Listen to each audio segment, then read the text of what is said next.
The second important thing underneath customers, obviously you want to attract more of them, more of the ideal, correct? Okay. So with that said, it's really important that you'd like to know, well, how effective is my marketing? In other words, return on investment. Am I getting a return on investment?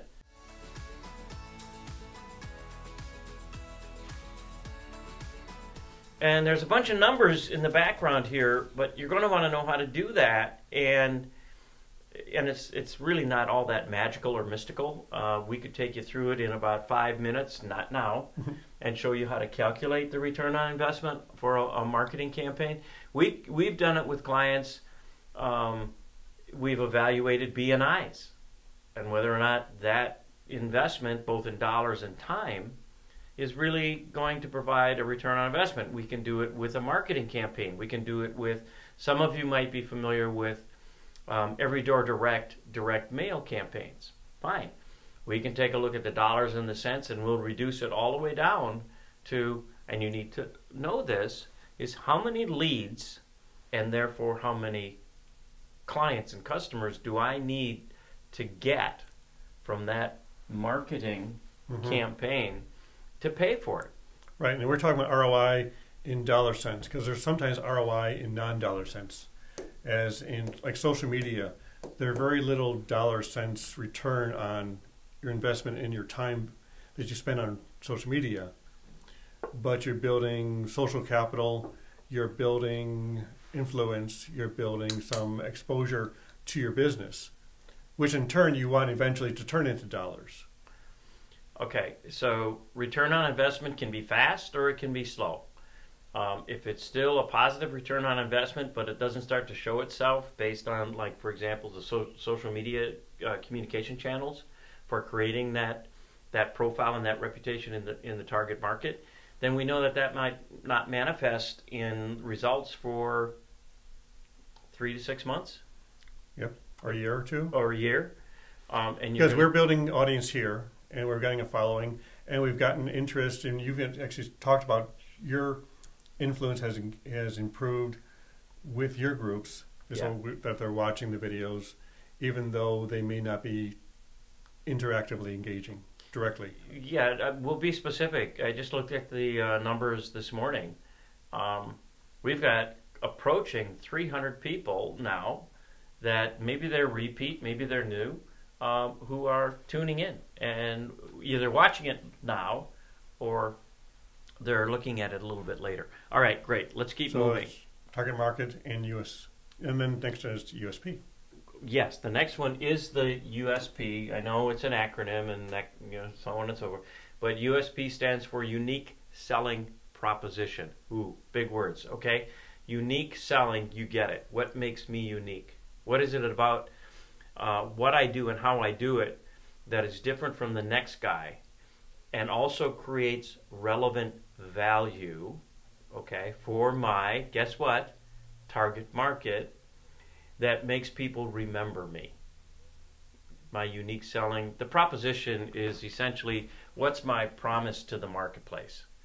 My unique selling promise. You can think of it that way. Why should they do business with you as opposed to competition?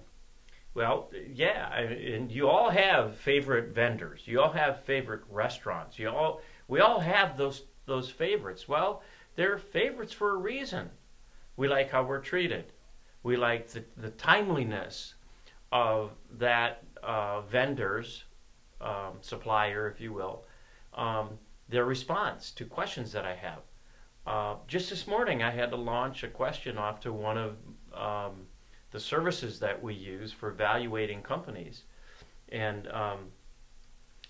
there was just something weird in the charges that I got, and I'll tell you what, I sent an email to the company before I even came in here, and that was like 30 minutes later, I got a response.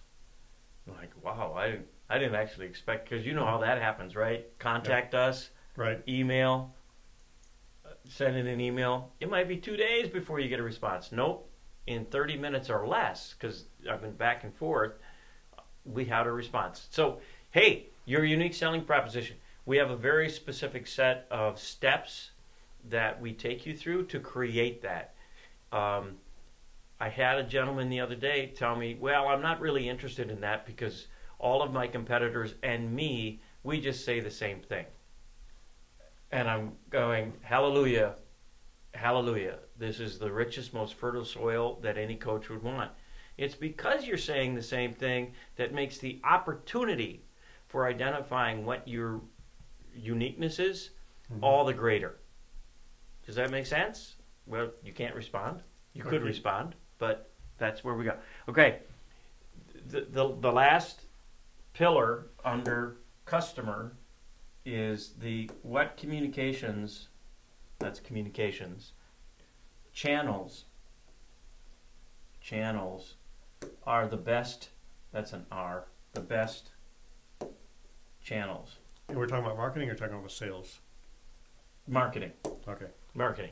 Because marketing's job is to carry the baton in a way that brings the lead, the prospect, and they're intrigued about what you do, then they hand the baton off to the salesperson. Okay? So this is the first contact, the initial discovering who you are before they get to know you. I'm going to clarify.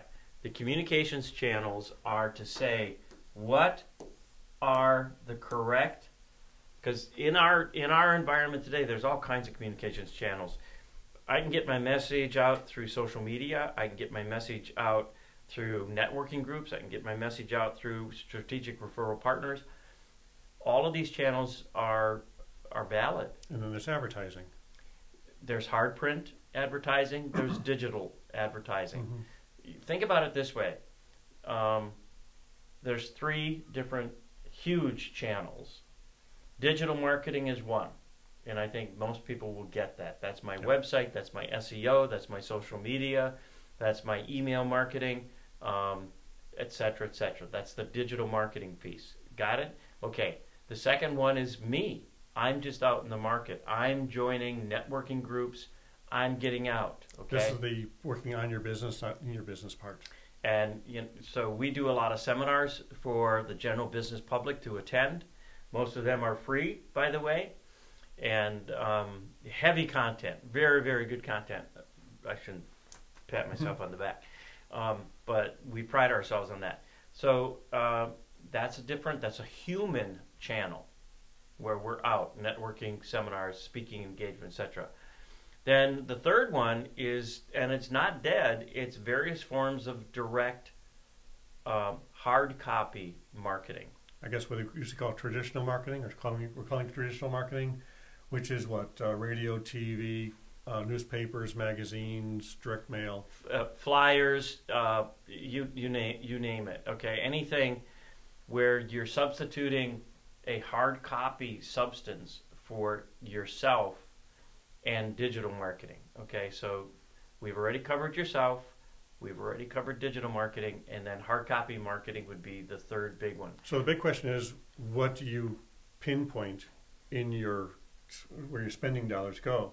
Because you don't want to do everything, because then you're wasting your money, because not everything works 100%. Good. So even if it does work, let's say 40%, maybe something else works 60% better. And you only get that by testing and measuring the effectiveness of your marketing. And there's a study that I just read that identified the various channels of communication. In other words, the various channels of marketing, really. And they identify it by what do the various demographic segments use the most, from millennials to baby boomers, right? And then they also cross-sectioned it by male versus female. So very rich. What am I saying? And then we have to move on. What I'm saying is your communication channel, the chosen channel, must be consistent and represent your unique selling proposition in a way that is relevant and does justice to your unique selling proposition. And that will all be measured by the numbers, the ROI, which we can show you how to do, but that it's all about attracting more of your target market. Not everybody that can fog a mirror in Lake County and McHenry County. No. That's not how it works.